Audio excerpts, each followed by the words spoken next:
जीवन हमें एक मौका देता है, इसलिए जब भी सही कॉलेज चुनने का समय आए तो सिर्फ मंगलायतन यूनिवर्सिटी आपके बेहतरीन भविष्य और सर्वांगीण विकास के लिए।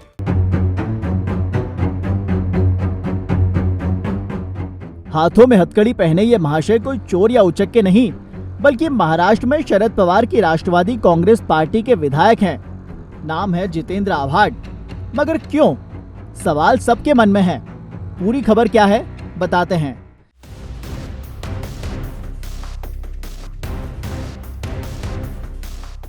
दरअसल महाराष्ट्र विधानसभा का बजट सत्र सोमवार से शुरू हुआ तो एक अलग ही नजारा देखने को मिला।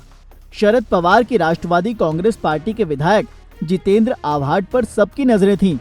इसकी वजह ये थी कि आव्हाड के हाथों में हथकड़ी थी। हालांकि विधानसभा में हथकड़ी पहनकर पहुंचने का ये कोई पहला मामला नहीं है। बिहार में सीपीआईएम और गुजरात में कांग्रेस विधायक हथकड़ी के साथ विधानसभा पहुंच चुके हैं। मगर एक सवाल, आखिर जितेंद्र आव्हाड को हाथों में हथकड़ी पहनने की जरूरत क्यों पड़ी?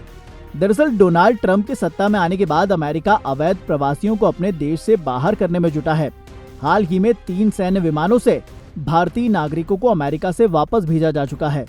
सबसे बड़ी बात यह थी कि भारतीय नागरिकों को हथकड़ी लगाई गई थी, पैरों में बेड़ियां थी। पूरा सफर उन्होंने ऐसे ही काटा। यहाँ तक कि महिलाओं और बच्चों के साथ भी अमानवीय व्यवहार किया गया। शरद पवार वाली राष्ट्रवादी कांग्रेस पार्टी के जितेंद्र आव्हाड इसी के खिलाफ हथकड़ी पहनकर विधानसभा पहुंचे थे।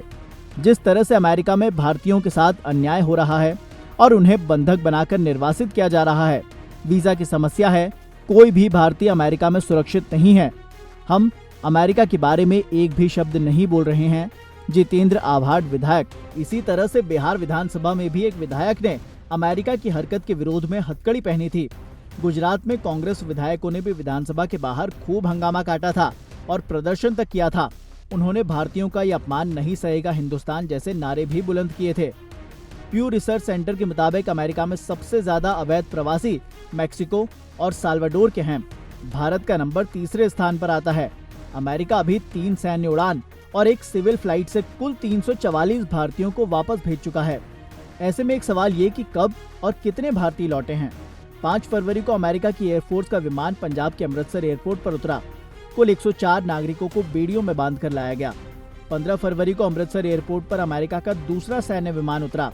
कुल 116 भारतीयों को लाया गया। इस बार महिलाओं और बच्चों के हाथ पांव नहीं बांधे गए थे।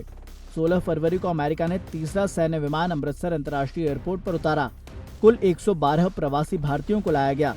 24 फरवरी पनामा से तुर्की एयरलाइंस की एक फ्लाइट नई दिल्ली एयरपोर्ट पर पहुंची। इसमें कुल 12 भारतीयों को वापस भेजा गया। और इन सभी के बीच अवैध प्रवासियों के मामले में भारत का रुख भी बेहद स्पष्ट है।